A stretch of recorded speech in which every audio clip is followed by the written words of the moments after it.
Diceritakan, di tanah Hindustan, ada seorang Brahmana bernama Resi Paspo. Semasa hidupnya, Resi Paspo bertapa di hutan Dandoko, untuk mendapatkan kesaktian, yaitu, jika ia memegang kepala seseorang, maka seluruh tubuh orang itu akan terbakar menjadi abu. Batoro Guru terkesan melihat ketekunan Resi Paspo. Ia lalu turun dari kahyangan, untuk mengabulkan permintaannya.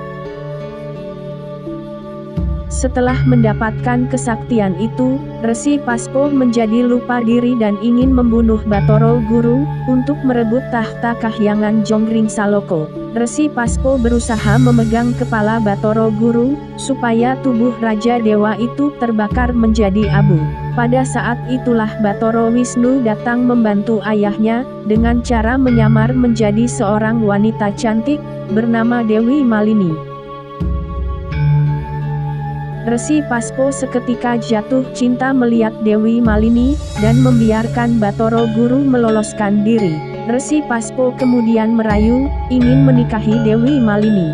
Namun, wanita itu bersedia asalkan Resi Paspo mandi dan keramas terlebih dulu.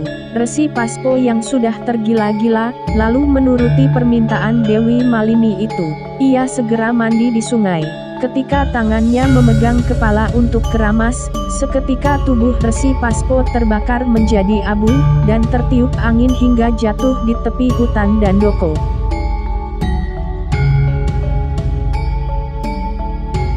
Kini, di tempat jatuhnya abu Resi Paspo itu telah tumbuh tanaman ajaib, bernama jamur dipo.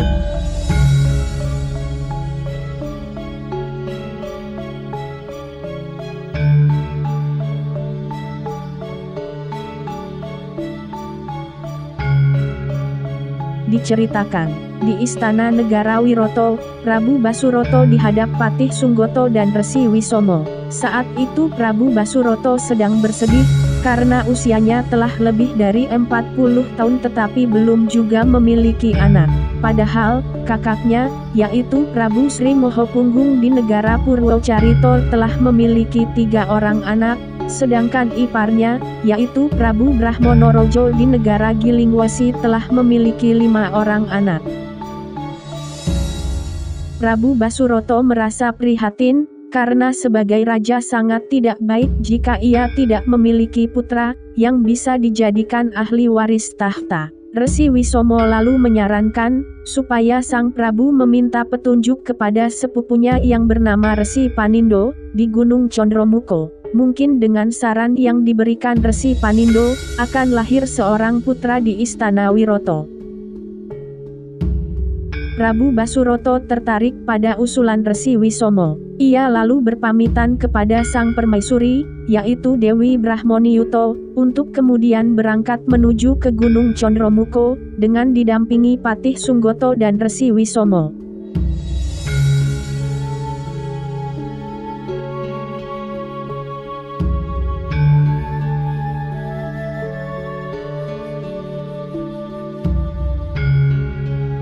Rombongan Prabu Basuroto telah sampai di padepokan Gunung Condromuko, dan disambut dengan ramah oleh Resi Panindo. Namun, ketika Prabu Basuroto menyampaikan keinginannya untuk bisa berputra, Resi Panindo memohon maaf karena tidak bisa membantu. Tetapi, ia sanggup mengantarkan sang Prabu pergi ke Gunung Mahendro, menemui seorang pertapa wanita bernama Begawan Rukmawati. Konon, pertapa wanita ini seorang bidadari berkepandaian tinggi, yang sepertinya bisa membantu Prabu Basuroto memiliki keturunan.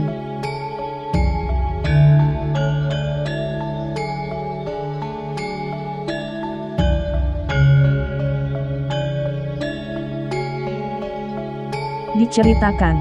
Prabu Basuroto, Resi Panindo, Patih Sunggoto, dan Resi Wisomo akhirnya sampai di Gunung Mahendro dan disambut Begawan Rukmawati beserta muridnya yang berwujud seekor gajah putih.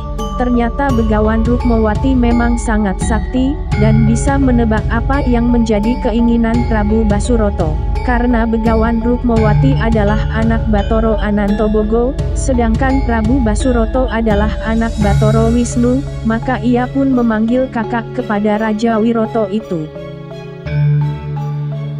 Begawan Rukmawati meramalkan bahwa Prabu Basuroto kelak akan memiliki 2 orang anak, yaitu 1 laki-laki dan 1 perempuan. Meskipun hanya 2, namun mereka kelak akan menurunkan raja-raja tanah Jawa.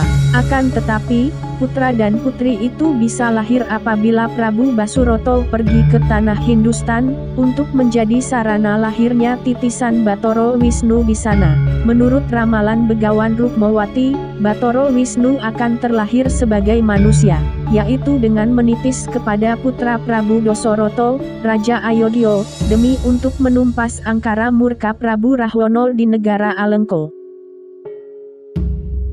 Prabu Basuroto sangat senang, dan bersedia melaksanakan saran itu. Akan tetapi, lebih dulu ia ingin mendapatkan keterangan mengenai gajah putih murid Begawan Rukmawati, yang ikut menyambut kedatangannya tadi. Ia sangat heran mengapa ada seekor gajah putih yang bisa berbicara seperti manusia. Sungguh mengejutkan, ternyata Begawan Rukmawati memperkenalkan gajah putih itu sebagai keponakan Prabu Basuroto sendiri, karena si gajah tidak lain adalah anak keempat Prabu Sri Mohopunggung di negara Purwocarito. Begawan Rukmawati lalu menceritakan asal-usul gajah putih itu. Prabu Sri Mohopunggung telah memiliki 3 orang anak dari Dewi Brahmoniati, yaitu Dewi Sri, Raden Sadono, dan Raden Wandu. Kemudian Prabu Sri Mohopunggung menikah lagi dengan Dewi Rukmini, yang ditemukannya di hutan Pancolo. Akan tetapi, Dewi Rukmini meninggal dunia setelah melahirkan seekor bayi gajah putih. Hal itu terjadi karena Dewi Rukmini tidak lain adalah penjelmaan Gajah Erowati, milik Batoro Endro. Karena merasa sedih bercampur malu, Prabu Sri Mohopunggung lalu membuang bayi gajah putih itu ke hutan Pancolo. Pada suatu hari, Begawan Rukmawati menemukan bayi gajah putih itu dan membawanya pergi ke Gunung Mahendro, untuk dirawat dan dijadikan murid. Prabu Basuroto sangat terkesan melihatnya. Meskipun baru berusia 3 tahun, namun gajah putih ini sudah lancar berbicara seperti manusia dewasa. Setelah mendapat penjelasan demikian, Sang Prabu lalu mohon pamit berangkat menuju tanah Hindustan, dengan didampingi Resi Panindo dan Resi Wisomo. Sedangkan Patih Sunggoto kembali ke Istana Wiroto, untuk melapor kepada Dewi Brahmoniuto. Sepeninggal orang-orang Wiroto, Begawan Rukmawati memerintahkan si gajah putih pergi ke Bukit Oyo, untuk bertapa di sana. Kelak jika si gajah putih bertemu kepala desa Wahito, bernama Buyut Logro, ia harus menurut kepadanya, karena Buyut Logro itulah yang akan menjadi jalan baginya untuk memperoleh kemuliaan. Si gajah putih mematuhi perintah itu dan segera mohon pamit berangkat menuju ke Bukit Oyo.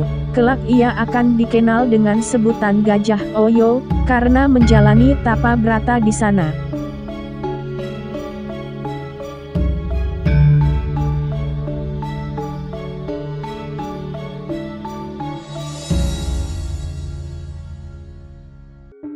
Kocap Kacarito, rombongan Prabu Basuroto telah mendarat di tanah Hindustan. Mereka dihadang pasukan penjaga pelabuhan kerajaan Ayodhya yang dipimpin Dang Hyang Wulambi, karena dicurigai sebagai musuh yang datang untuk menyerang.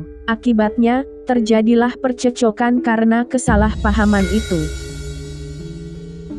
Kesalahpahaman itu akhirnya berhenti setelah kedatangan Resi Supanu, guru Dang Hyang Wulambi yang juga suami Dewi Nariti, keponakan Resi Panindo. Resi Panindo lalu menjelaskan kepada Resi Supanu, bahwa kedatangan Prabu Basuroto dari tanah Jawa ini, adalah untuk membantu Prabu Dasarata dalam usaha mendapatkan putra. Resi Supanu sangat gembira, dan segera mengantarkan Prabu Basuroto untuk menemui Prabu Dasarata, yang saat ini sedang berkemah di tepi hutan Dandoko.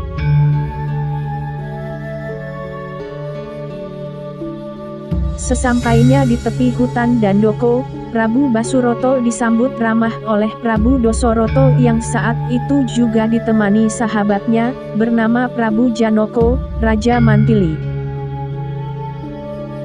Prabu Basuroto dan Prabu Dasarata saling memperkenalkan diri.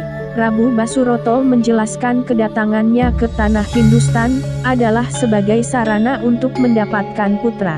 Sebaliknya, Prabu Dasarata juga bercerita bahwa sudah lama ia menikah tetapi belum mendapatkan keturunan, padahal istrinya berjumlah 3 orang, yaitu Dewi Kusalya, Dewi Kekayi, dan Dewi Sumitra.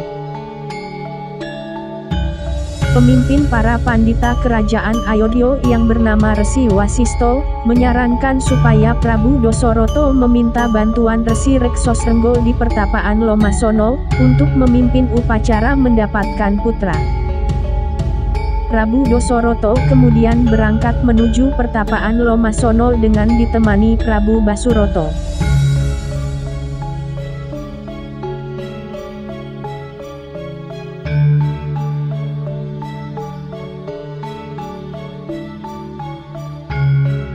Diceritakan, Prabu Dasarata dan Prabu Basuroto telah sampai di padepokan Lomasono. Resi Reksosrengga menyatakan sanggup untuk memimpin upacara mendapatkan putra bagi Raja Ayodhya itu. Upacara itu akan diselenggarakan di hutan Dandoko, karena di sana telah tumbuh jamur ajaib bernama jamur Dipo, yang akan menjadi sarana bagi Prabu Dasarata untuk mendapatkan keturunan. Konon, jamur ini tumbuh di atas abu jenazah seorang pendeta, bernama Resi Paspo. Resi Reksosrengga mengatakan, jika ketiga istri Prabu Dasarata memakan kue payaso yang diletakkan di atas jamur itu, maka mereka pasti akan segera mengandung. Akan tetapi, barang siapa menyentuh jamur Dipo ini, maka tubuhnya akan terbakar menjadi abu, kecuali putra Bathara Wisnu saja yang dapat menyentuhnya. Resi Reksosrengga lalu memberikan nasihat, supaya Prabu Dasarata banyak bersedekah. Karena dengan demikian, putra Bathara Wisnu akan datang sendiri ke hutan Dandoko. Prabu Dasarata melaksanakan nasihat itu, hingga akhirnya Prabu Basuroto, putra Bathara Wisnu, kini telah datang di hadapannya. Mereka kemudian berangkat ke tengah hutan Dandoko, tempat jamur Dipo berada.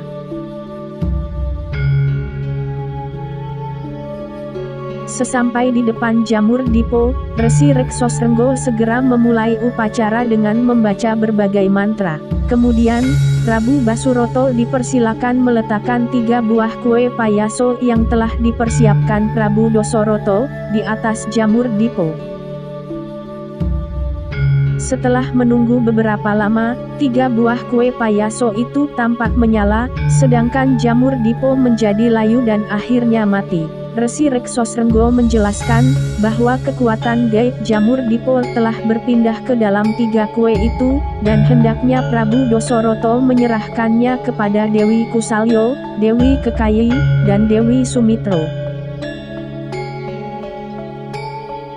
Diceritakan, Prabu Dasarata hendak menemui ketiga istrinya di perkemahan. Akan tetapi, ia hanya mengambil 2 kue payaso saja, untuk diberikan kepada Dewi Kusalya dan Dewi Kekayi. Sedangkan kue payaso yang ketiga diberikan kepada Prabu Basuroto. Rupanya, Prabu Dasarata merasa prihatin mengetahui Prabu Basuroto juga belum memiliki anak, dan kue yang ketiga itu diberikannya sebagai ungkapan terima kasih. Prabu Dasarata memiliki 3 orang istri, dan ia merasa sudah cukup senang apabila 2 di antara mereka bisa mengandung. Di sisi lain, Prabu Basurato hanya memiliki 1 orang istri, sehingga kue payaso itu harus diberikan kepadanya, sebagai sarana memiliki putra untuk menjadi ahli waris negara Wirata. Prabu Basurato sangat terharu, namun juga tidak enak hati menerima kue payaso itu, yang seharusnya menjadi jatah Dewi Sumitra. Prabu Dasarata kemudian memanggil ketiga istrinya, dan memberikan kue payaso kepada Dewi Kusalya dan Dewi Kekayi. Dewi Kusalya membelah kue payaso miliknya menjadi 2, dan memberikan yang setengah kepada Dewi Sumitra. Dewi Kekayi juga membelah kue miliknya, dan memberikan yang setengah kepada Dewi Sumitra pula. Dewi Sumitra sangat terharu melihat kebaikan kedua madunya itu, dan ia pun berjanji jika memiliki anak, maka anaknya itu akan selalu melayani anak-anak yang dilahirkan Dewi Kusalya dan Dewi Kekayi. Ketiga istri Prabu Dasarata itu lalu memakan bagian kue payaso masing-masing secara bersamaan. Pada saat itulah, Bathara Wisnu didampingi Bathara Laksmana Sadu turun dari kahyangan. Bathara Wisnu menjelaskan, bahwa meskipun hanya memakan setengah kue payaso, namun Dewi Kusalya dan Dewi Kekayi masing-masing tetap akan melahirkan seorang putra.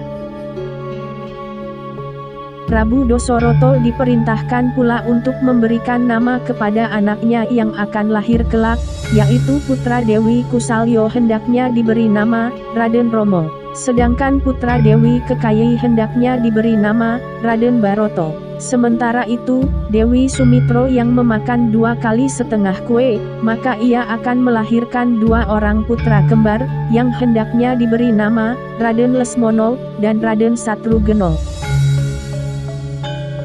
Bathara Wisnu kemudian mengatakan, bahwa kedatangannya adalah untuk menitis kepada putra Prabu Dasarata yang lahir dari Dewi Kusalya, yaitu Raden Rama, yang mana kelak akan menjadi kesatria dalam menumpas angkara murka Prabu Rahwana Raja Alengka, keturunan Prabu Hiranyakasipu. Sementara itu, Bathara Laksmana Sadu juga datang untuk menitis kepada salah satu putra yang lahir dari Dewi Sumitra, yaitu Raden Lesmana, karena kelak ia akan menjadi pendamping Raden Rama dalam menumpas kejahatan.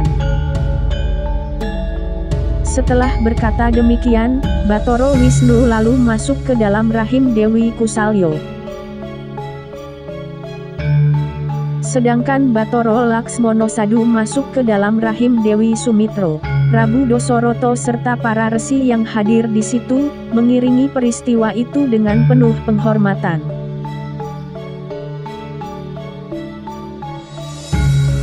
Setelah beberapa hari tinggal di kerajaan Ayodhya, Prabu Basurato lalu mohon pamit kembali ke Pulau Jawa, untuk menyerahkan kue payaso kepada istrinya. Prabu Dasarata sangat berterima kasih atas segala bantuan Raja Wirata itu.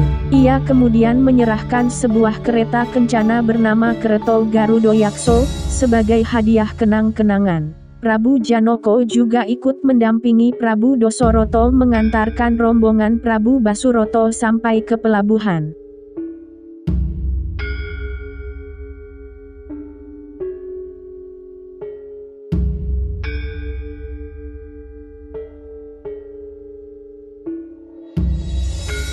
Setelah berlayar beberapa lama, rombongan Prabu Basurato akhirnya tiba di Pulau Jawa, dan langsung melanjutkan perjalanan ke Istana Wirata. Sesampainya di istana, Sang Prabu segera menyerahkan kue payaso kepada Dewi Brahmaniyuta. Setelah memakan kue itu, Dewi Brahmaniyuta kemudian mengandung. Setelah melewati 9 bulan, Dewi Brahmaniyuta akhirnya melahirkan seorang bayi laki-laki yang diberi nama Raden Brahmaneka.